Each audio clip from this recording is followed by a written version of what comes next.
আজকালকার মেয়েদের বাবা বুঝি না, তারা যে কি চায় আর কি না চায় বুঝি না। ছেলেটারে তো কায়রা নিছেই, আবার ঘর সংসার সব কায়রা নিয়ে যাইতে চায়। তাদের কাছে শুধুমাত্র তাদের মা বাবাই আগে।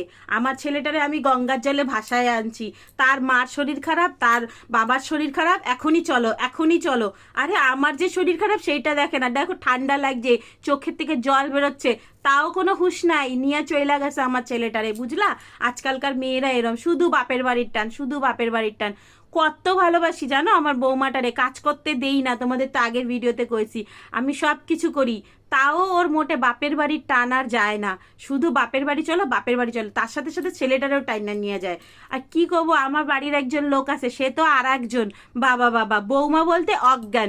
ঠিক আছে যাক, বউ মানুষ, বাচ্চা মানুষ, আমরাও বাচ্চা ছিলাম, বিয়া করে নিয়ে এসে ওই ছোটবেলাতে আইনা বম্বেতে রাইখা দিছে।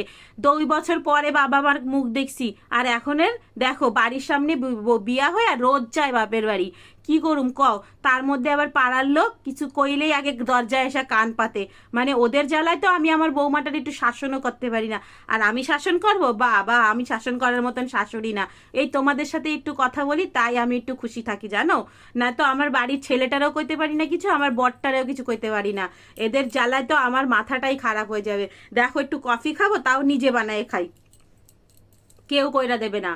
যে না, ছেলেটা থাকলে একটু ছেলেটা একটু যত্ন করবে, ডাক্তার দেখাতে নিয়ে যাবে, না। সে তো তার বউয়ের পিছন পিছন দৌড়াইছে, তার শাশুড়ি মার শরীর খারাপ। ও শ্বশুর মশাইরে ফোন করে কইলাম কি হয়েছে, আমার ছেলেটারে আমার কাছে একটু থাকতেও দেয় না তোমার বৌমা। কয় কি, আমি কি করুম, আমারও তো এই একই অবস্থা। মানে বুঝলা আমার মেয়ের মা কেমন, আমার বৌমার মা, মেয়ের মা না সরি, আমার বৌমার মা কেমন দেখলা? এরকমই, যে মেয়েটার এই যে একটু ঠিক আছে, শ্বশুরবাড়িতে গেছে, শাশুড়ি যত্ন করুক, ওইসব তো শিখানোর বালাই নাই। আরো উল্টা নিজের কাছে নিয়ে নিয়ে রাখে। সব কব তোমাদেরকে, সব কব, দাঁড়াও একটু ধৈর্য ধরো। ওর ওর কাণ্ড কারখানা সব কব তোমাদেরকে। আমার মাথা ব্যথা সব পাগল করে ছাড়ে আমার বৌমা, জানো? থাক, কফিটা খাই, বেশি বইলা ফেলছি, আবার শুনতে পাইলে ওইখান দিয়ে চিল্লাবে, হ্যাঁ বৌমার নামে চুগলি করো। কিন্তু সত্যি কথা শোনো, আমি কাউরে কিচ্ছু বলতে জানি, এই দুঃখের কথা তোমাদেরকে একটু বলি, আর তোমাদের একটু বইলে আমি একটু মাথাটারে হালকা করি। কারে কব বলো?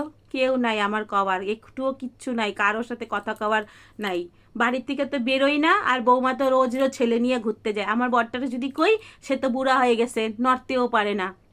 আর কি কব, আমারে দেখো আর আমার বর দেখো, আমি ঘুরতে যেতে ভালোবাসি, আমার বর ঘুরতে যেতে ভালোবাসে না, এরম হয়েছে আমাদের বাড়ির অবস্থা। আর আমার ছেলে বৌমার পিছন পিছন পিছন পিছন ঘুরে। থাক, ঘুরুক, কিচ্ছু কব না। আমার দুঃখের কথা শুধু তোমাদেরই কব, ঠিক আছে? আর তোমরা একটু শুনবা, ওকে? ছাড়ো, যাক ঘুরুক, কি করব। আমারও তো মার কাছে যাইতে ইচ্ছা করতো, কিন্তু আমি নাই পাশের ছিল না, তাই যাইতে পারি না। যাক যাক, থাক, চলো রাখি, আবার তোমাদের কাছে আয়সা কয়া যাব কি কি করে।